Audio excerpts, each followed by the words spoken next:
This episode is sponsored by Long Beach Transit. Campus parking lot full? Doesn't matter, road bus. Car people problems don't have to be your problem with the Go Beach Pass from Long Beach Transit. Visit ridelbt.com/CSULB for more. Hello and welcome back to Teed Up, where everyone's a sports expert. The podcast that makes you care about sports. There you go. We are an original podcast created and produced by Long Beach Sports student-run newspaper, the Daily49er. I'm Naoki. I'm Matty G.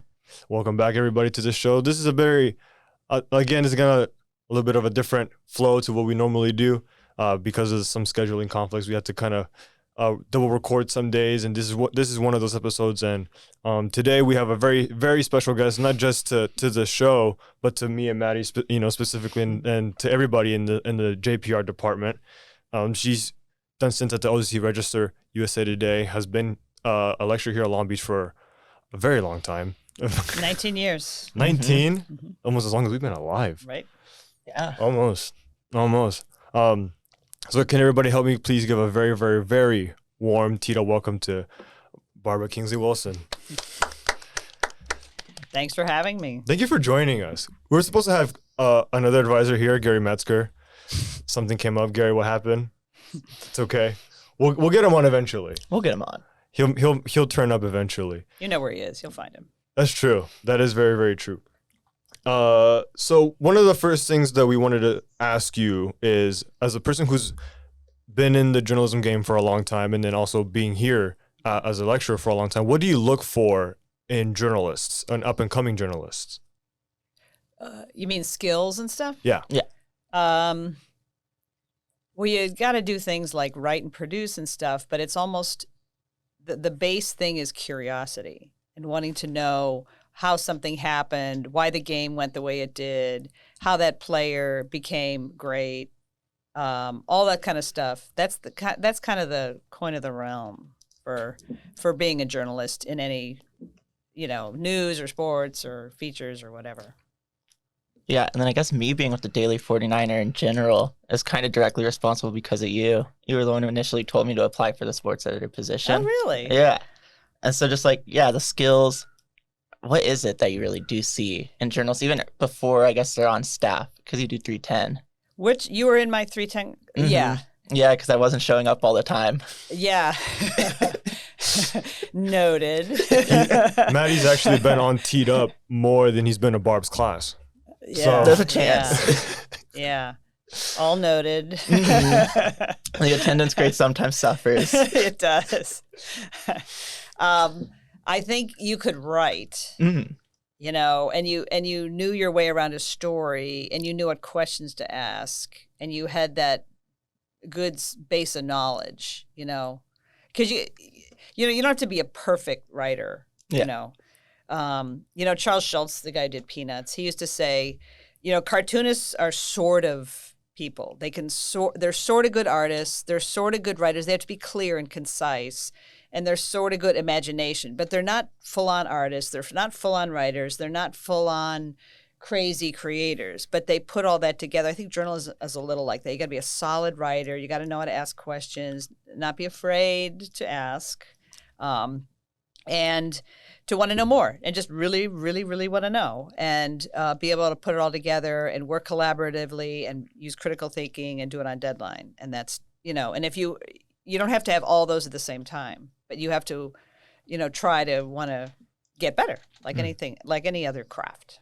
How do you feel like the new wave of the multimedia aspect of journalism? How do you think, one, how has that evolved over time, and how vital do you think that it's become in the modern age of journalism? Like Twitter, X, Yeah, photo, Instagram. video, podcasting, like being able to cover one topic in a variety of platforms. Well, yeah, you got to do that. You're supposed to tweet games, get out little dispatches, from the forums, take pictures. You got to, put out information while the game's going on. That's more of a thing. It's also gotten more opinionated and pithy, probably, with people, hot takes and stuff. And sometimes Twitter's fun to watch when, political debates are going on. It's like, oh man, they'll show that Muppet with the typewriter, going fast, when's it reading the script with some crazy, candidate something crazy. But that's true. It's sports Twitter is really fun too. Like when the Browns win, this is my team. Eternal frustration. Center.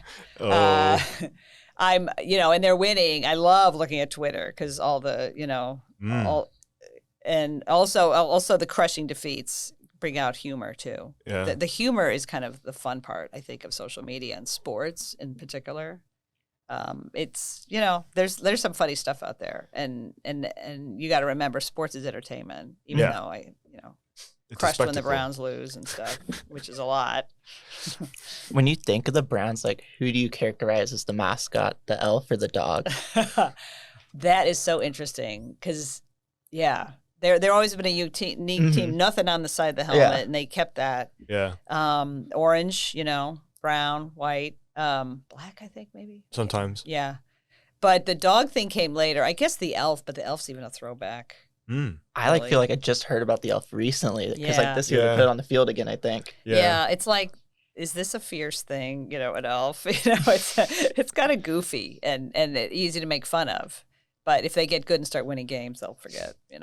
But that's a throwback. That's an old thing. Yeah. Yeah, I think so. Like 1954 is the debut of the elf. Yeah. The elf? Mm-hmm. Wow. Brownie the elf. The elf. I'm even old enough to remember when they started cheerleaders in Cleveland, and they had them in like wool and long skirts and sweaters, and that died fast because it was too cold. You can't. It's not like Dallas. Yeah. But that was a really long time ago. You got both of your degrees in bachelor's and a master's in two separate Ohio universities. What is whenever anybody references Ohio State, it's the Ohio State. So what's up with that? What's the meaning of that? I don't know. That's what I've always heard. They're a little pretentious. You see it on the buildings there, the Ohio State University. And when you're a freshman or even like me going to grad school, it was cool. Okay. The big stately buildings, really old, started in the 1870s. I don't know. They tried to copyright didn't they? And they got so much blowback for it. Really? Yes, which they deserved. Come on. Yeah. But I went to smaller and tucked in the hills of Appalachia, Ohio University for undergrad, and then Ohio State later. And Ohio State's fun. It's fun to go to those games every Saturday. I mean, every other Saturday. There you go. It's Were you on the? What is it called? The tailgating? Were you tailgating for Ohio State games? That's all the hot shots.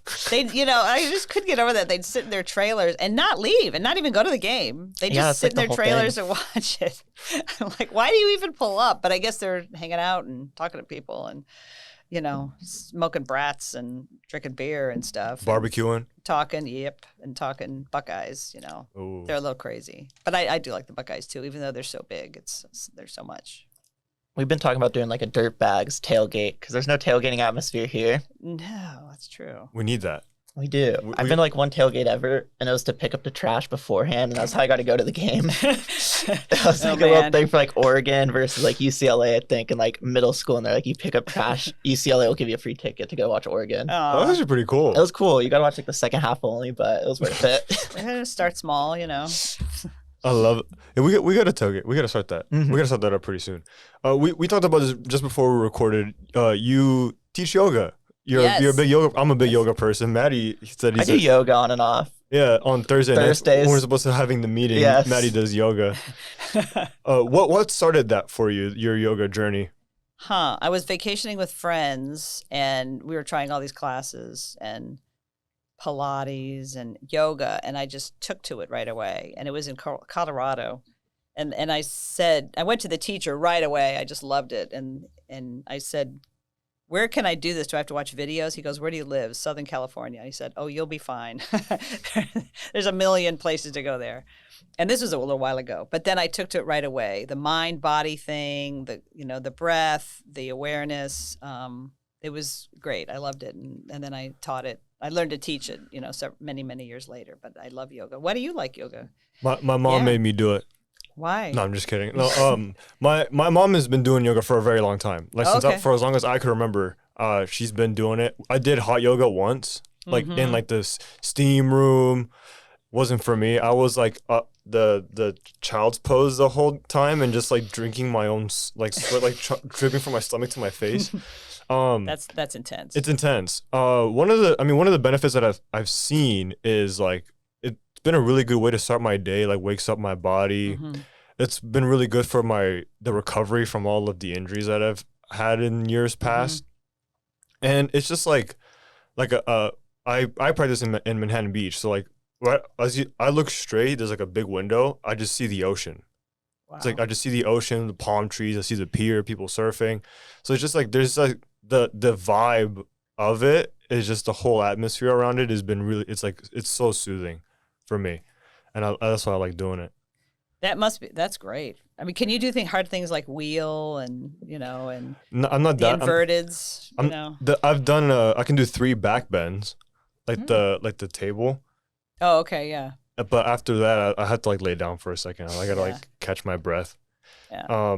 Good for you. That's great, though. It's been good.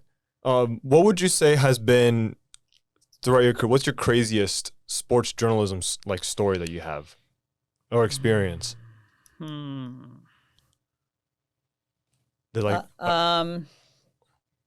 had a few because I'd covered when I started out, I was covering minor league baseball, and I told this. I don't know if it was in your class though. I think so. Maybe it was about the one player, right? He threw the bat. Yeah. Yeah.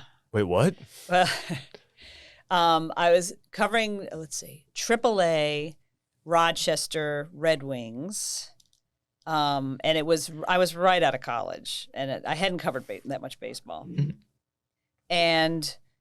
It was just a game. I was up in the press box like always, and all of a sudden, this player for the other team, the main guides, popped out, but the bat left his hand and went into the stands and knocked the bridge work out of 2 older ladies. One was older, one was middle, and they were bleeding and running up the stairs to and like, what's going on? It was bad. Yeah.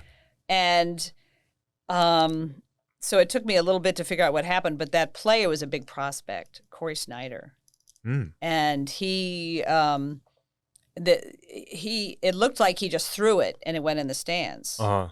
And they went about charging him. Really? Like with assault. It was like on purpose, not just like a made it swing. sound like it, but it kind of looked like that. And then then all of a sudden I was like a news reporter. So I had to do a news story, and I hadn't ever done one. So I had to go find him in his hotel room. I can't remember how I did that, though. Somebody may have told me where his room was. And I talked to him, and he was I was surprised he talked to me. It was like 7 a.m. He'd probably been awake all night, talking to the police and his, manager and stuff like that, teammates. And then he talked to me. He said the bat got stuck on his glove, I think, on the tar or the whatever you call it. The pine tar. The pine tar in there. Yeah.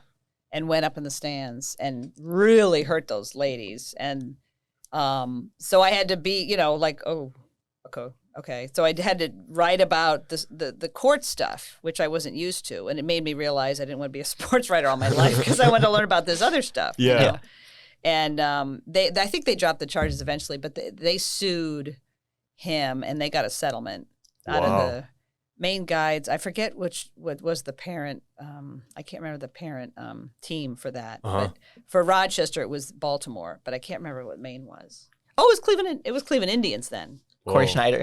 Yeah. Yeah, Corey I looked Schneider. him up, and he did play for the Indians. It looked like he was a big prospect, and he had a decent career with them. They weren't so good then, but. Dang. But yeah, that was one of the weirder ones. I had other weird ones. If you give me a minute, I might think of it. But that was one of the weirder ones early on in my career. That's crazy. As far as like covering collegiate sports and then transitioning into the professional world, what's that like? And then especially for you, I guess, doing minor league baseball, where everyone hears about how brutal minor league baseball is for the players. So I can only imagine like what it's like for a journalist. Yeah, especially there weren't any women, really, hardly any. And so, yeah, I had a couple stories with that. There was, I haven't told my students this yet, but I did have a thing where one of the managers didn't like me and slammed the door in my face and stuff like that. And I mean, I'll make a really long story short, but he yelled at me and called me all these names before the game in front of all the players. They were sitting in their stirrup socks with nothing else to do but listen to the whole thing. And, Wow. That sucked, But then I came back, and he was a really brutal, vulgar man, and he wasn't very popular, and they lost with him. And so I came back that night, and some of the players looked at me like, I can't believe you're here, Yeah. But I just asked who would talk to me. It stunk, Dang. But I did come back, and he wouldn't talk to me for a long time, but then the end of the season he did. Wow. And anyway, I enlisted him. He was gone, and they had a new manager, and I stuck around. I guess the thing I took from that is, that stunk and didn't like it. Yeah. And I hated it. And I never talked about it except for right now. Oh, but got an exclusive. But there's more to it than that. But I just kept going, and maybe somebody talked to him or maybe whatever, but I stayed, he didn't, and I kept doing my thing, With like having a beat, how do you manage being, I guess, critical but fair, and then also dealing with like the coach's ego almost? I remember when I was covering college football for my community college, like we were terrible, and every article I was having to rip the team because they were throwing for like 40 yards a game offensively, and the coach just hated me by the end of the season. Like, he would stop giving me interviews, just run off the field. I think I did some of that too, because the team was bad, and I was, a sports writer who was learning her craft and find creative ways to say they're terrible and suck. And so they didn't like that. They didn't like it was from a woman, and I was probably still learning and stuff. But that is hard. But it is good to be fair. I mean, columnists can pour it on, Plaschke and some of the others. They could say almost anything, but they've built a reputation and all this kind of stuff. You want to tell it like it is without laying it on too thick, I would think. And knowing your stuff and listening and I mean, what did you think? What did you learn doing it? I stopped being as critical. I think like with sports, you always hear like you were talking about the hot take and being more critical. So it's always like one coach's blunders, another coach's success, just like ripping into the team. But then with community college especially, I noticed like the players themselves you can't hold as accountable. It's like such a different level than even here. Like a community college athlete, they wanted so much more like not talking about their stats. Oh, really? Like it's like a side thing. It's not almost, a real thing. Exactly. Yeah. Because I mean, even here, I feel it sometimes where it's like we don't want to be super critical of our athletes. But if you're writing at like say USC, I feel like they have a little more levels to talk about, like Caleb Williams having a bad game. Yeah. Because you want to tell it like it is. Yeah. Like I had I interned with Mary Kay Cabot, who's the Cleveland Browns beat writer, and she's done it for decades. And she tells it like it is. She's not snarky. Yeah. She doesn't let her, sometimes people like to see themselves and look how clever I am. And she's not like that. She's pretty straight. But she doesn't pull punches either.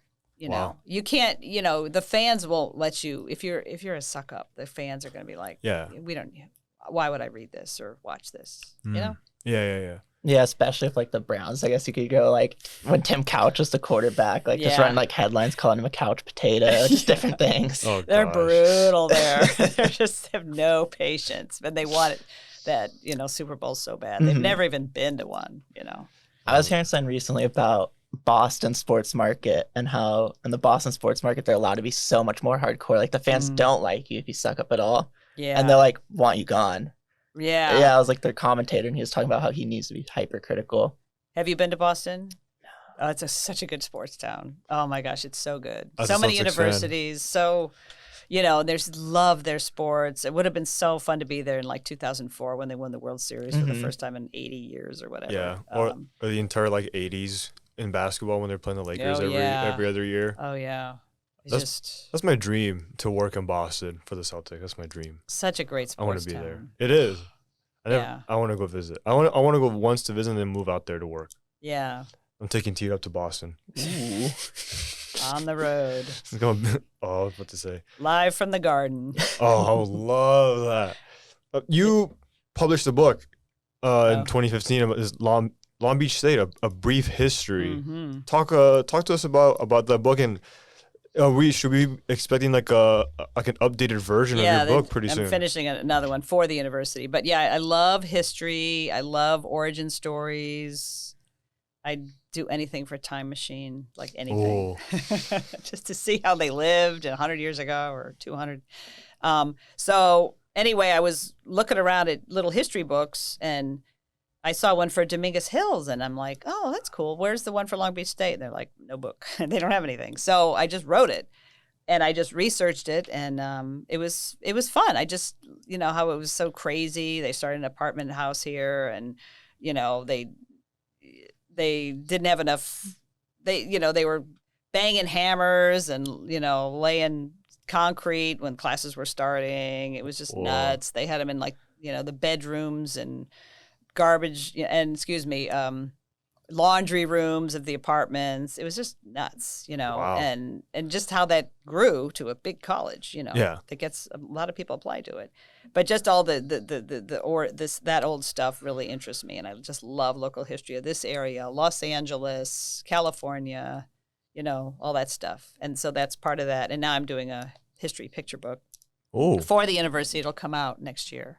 Oh, we're in the editing phase. Stay tuned. Mm-hmm. Watch out for that book when it drops. I'll let you know.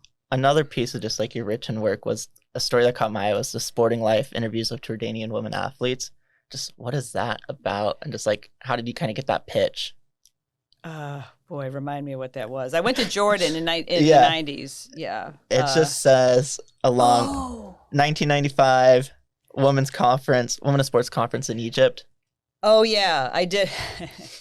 When I was in grad school, I was looking for the next adventure, and I applied for have you heard of Fulbrights?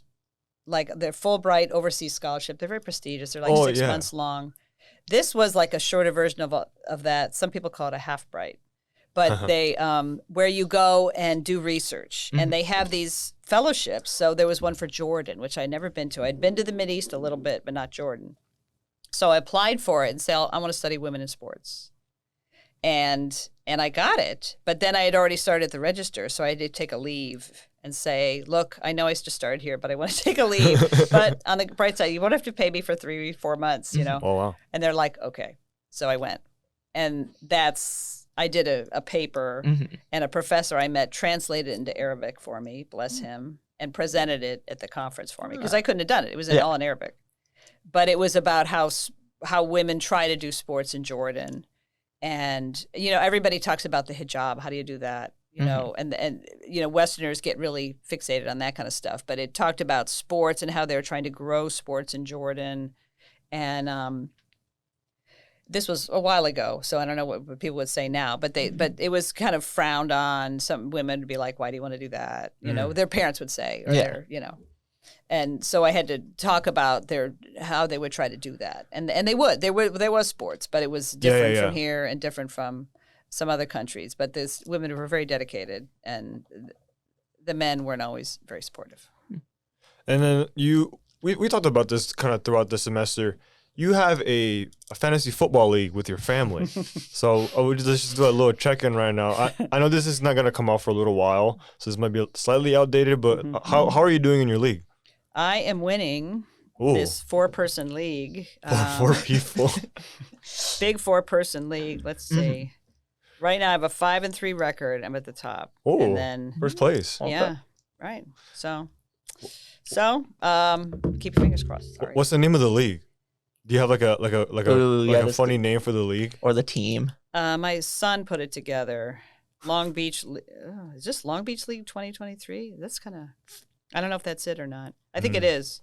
I'm just Team BK. We just have 4. It's just small. They're all in other leagues. Most of them are all in other leagues too. Yeah. But I just have one. But I'm actually paying attention to this one, and when there's a Q by the name, I sub them out instead of ignoring it like I did. Because I just didn't pay attention, and this time I am. Oh my gosh, I forgot to update my FPL team, my Fantasy Premier League. Guys, drop in the comments some funny names for Barb's family's fantasy football league. Put some funny names in the comments. My son. Yeah, I'll send it to my son Drew. He's the league commissioner. And then I just want to ask one last question. So then, how did you get here to Long Beach State? What was that like? Like, how did this working here come about? What did I do? Oh yeah, I was at the Register, and then what was I doing? Let's see. I was part-time, and then I was always interested in teaching, and I had a master's degree. And some friend knew I was interested, and she said, USC has an opening. Somebody quit at the last minute. And so I sent my resume. I was on maternity leave. And I said I could teach one of the classes. There was 2 available. And they said, and then back and forth, we'll give you both. I'm like, oh, okay. You know. So then I was teaching there, and somebody I knew, and I liked it, and somebody I knew recommended me for a job over here for advisor. And because I worked with her, but she also had connections up here, and I wasn't even keen to start. I was like, I'm okay being a reporter and working part-time. But then I decided that might be a good thing and might be a good little adventure. And now you're here. And the rest is local history. No, just personal history. and now you're here, and we're very, very glad that you are here. We're very happy. Before we close out the show, Barb, do you want anything to say you want to say to the people? Thanks for having me. I appreciate it. And thanks for all your hard work. It's cool to see this little enterprise go on. So thanks for inviting me. Thank you for coming along. This is very fun. And like I said, we cannot thank you enough, just not for the people in this room, but for all of us here in the 49er and the department for everything that you and all of the advisors have done for us, and all the ones that have come before us. So it's people like you that have allowed us to have motivation and inspiration to get advising from you guys, right? Guys that have been doing this for a long time, and it would be bad of me to say that, like, really, like, you there's not enough credit in this world to give for what you guys have done for us. So thank you. Thank you, Nick. That's very sweet. Thank you. And it's so fun. All the energy and stuff that students bring to the enterprise is really great. And that's what keeps advisors going, I think, and teachers. So thank you. Go. And we want to thank you for joining us on this very, very special episode of Teed Up. Thank you to our video editor, Stephen Matthews, and our producer, Aiden Swallenpool, as well as our multimedia editor, Al Nicklin. If you want to stay up to date on the latest in Long Beach State sports, check out our website, Daily49er.com, and follow us on socials at Daily49er. We would also like to thank our sponsor, Long Beach Transit. The next time your friend is going on about high gas prices, hit him with a doesn't matter road bus, because car people problems just aren't your problem with the Go Beach Pass from Long Beach Transit. Visit rideobt.com/CSULB for more. Thank you guys for joining us. We'll see you on the next one.